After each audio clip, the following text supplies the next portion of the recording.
的确，希望这次药源一旦我经历与天道有关的事，陨落时，只有一丝风。越咒的话，我们以后再说。先有效果，他眉间的黑雾消散了。我准备的好久呢。别急，这是喝醉了吗？这么。Halo semuanya, bagaimana nih kabar kalian? Semoga dalam keadaan baik-baik saja, sehat selalu, serta dilancarkan rezekinya ya guys, amin. Pada kesempatan kali ini, Mimin akanlah melanjutkan tonggak dari Fearless Battle Spirit, tepatnya untuklah episode 146. Untuk episode kali ini ya, bisa dikatakan kalau Betin akanlah menempati tempat terbaru dan dia akanlah bertemu dengan Xian Miao Miao. Ya, penantian yang telah ditunggu-tunggu oleh Qinan ya. Kalau begitu langsung saja kita masuk ke dalam ceritanya. Di dalam perjalanan, Qinan merasakan ada sesuatu yang aneh di dalam tubuhnya. Ketika dia periksa dan mempertanyakan kepada Empress Feiyu apa yang sebenarnya terjadi kepada tetua takdir atau leluhur takdir ya. Karena dia bisa menyerupai Empress Feiyu. Dan menurut dia ya, ketika dia mengalami sesuatu yang berhubungan dengan jalan surgawi, lautan kesadaran dia benar-benar disegel. Maka dari itulah, ketika berada di jalan takdir, dia sama sekali tidak bisa berkomunikasi dengan Empress Feiyu guys. Jadi ya, Qinan terus mempertanyakan apa maksud dari jalan takdir ini? Apakah ada hubungannya dengan Empress Feiyu? Tetapi jawaban dari Empress Feiyu seakan-akan meminta kepada Qinan tidak perlu untuklah ikut campur dalam semua ini. Dia membalasnya, semua makhluk hidup meskipun dia adalah kultivator tingkat tinggi, umurnya pasti akanlah berkurang. Dan untuk kemampuan bela diri yang mereka miliki ini dapat diolah dengan kekuatan dari 3 masa kehidupan. Mendengar ini, Qinan langsunglah takjub. Tandanya ya kalau leluhur takdir telah melewati 3 masa kehidupan tersebut. Empress Feiyu membenarkannya. Itulah sebabnya dia mencabut takdir langit dan bumi.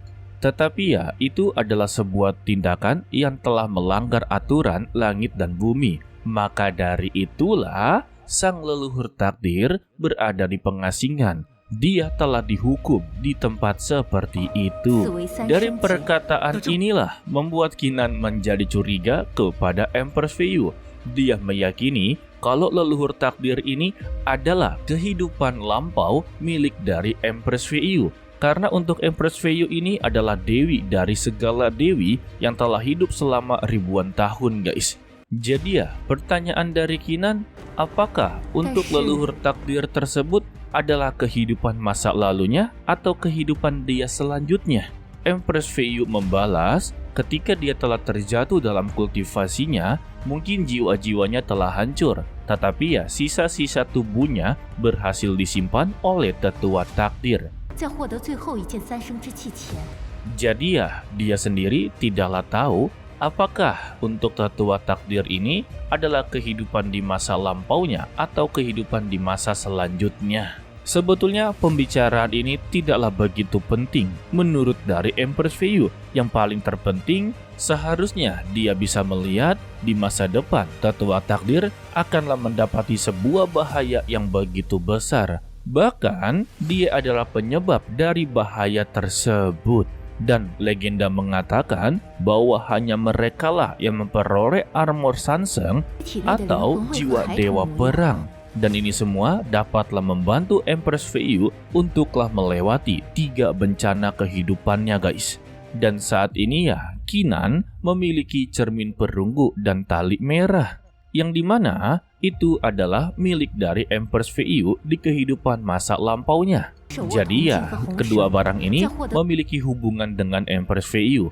Tetapi dia tidaklah mempermasalahkan kepada Qinan dan juga tidak memaksakan Qinan untuklah membantunya. Dan dia dipersilakan untuklah menyerah. Tetapi ya, Qinan berkata tidak pernah ada kata menyerah di dalam dirinya. Dia akanlah membantu Empress Feiyu untuklah melewati semua ini.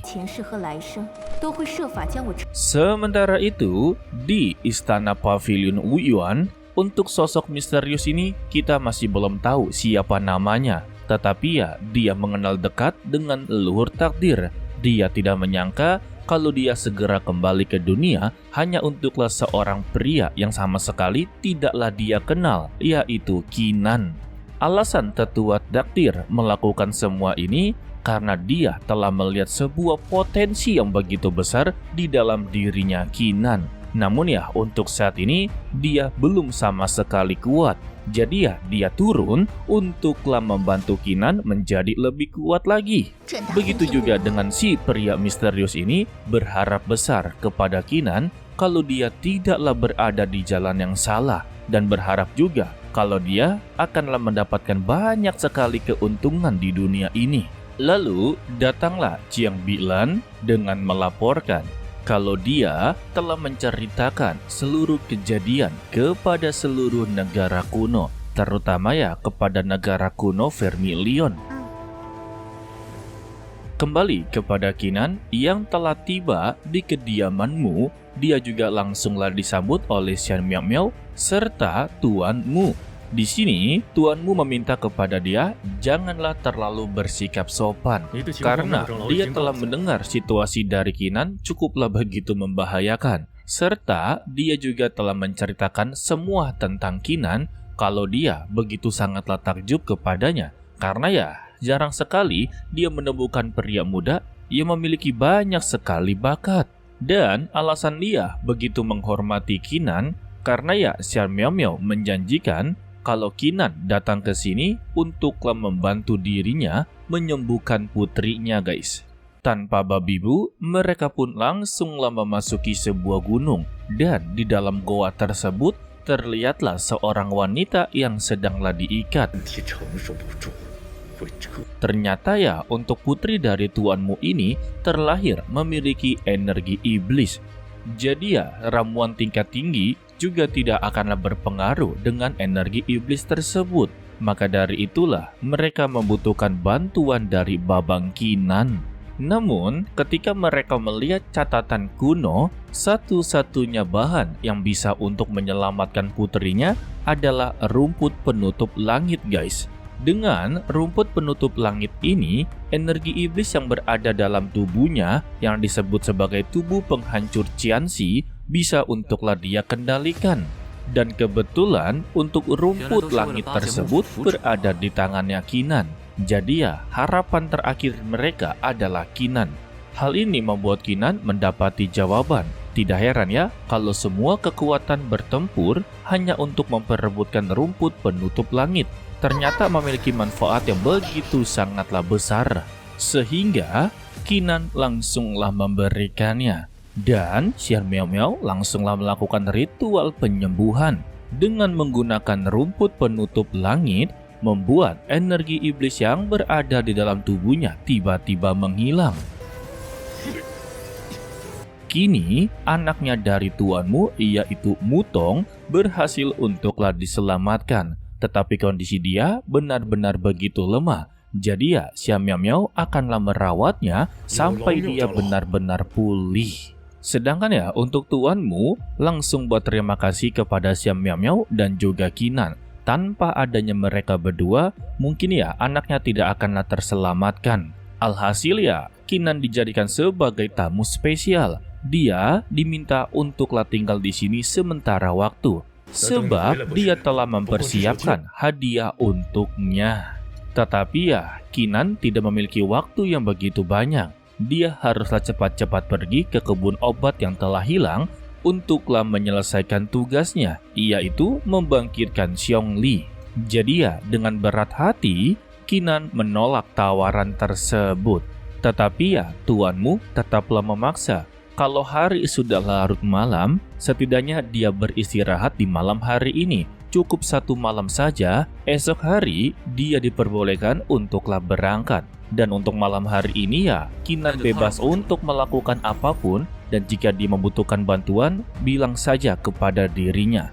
Sehingga Kinan menerima tawaran baik tersebut ya. Dia akhirnya bermalam di tempat kediamanmu. Sebetulnya sih, Kinan menerima tawaran tersebut ya bukan karena inginlah beristirahat. 久呢。 melainkan inginlah bertemu dengan pujaannya, yaitu Xian Miao Miao. Sehingga mereka berdua menghabiskan waktu semalam dengan minum minuman anggur. Namun siapa sangka mereka terlalu berlebihan, yang membuat mereka langsunglah mabuk berat. Intinya, mereka berdua mabuk bersama-sama ya. Waduh, kira-kira apa yang akan terjadi? Ya, kita akan melihat di minggu depan mendatang ya guys. 嗜酒如命的家伙。 Oke lah, sepertinya cukup sampai di sini saja dulu untuklah video kali ini.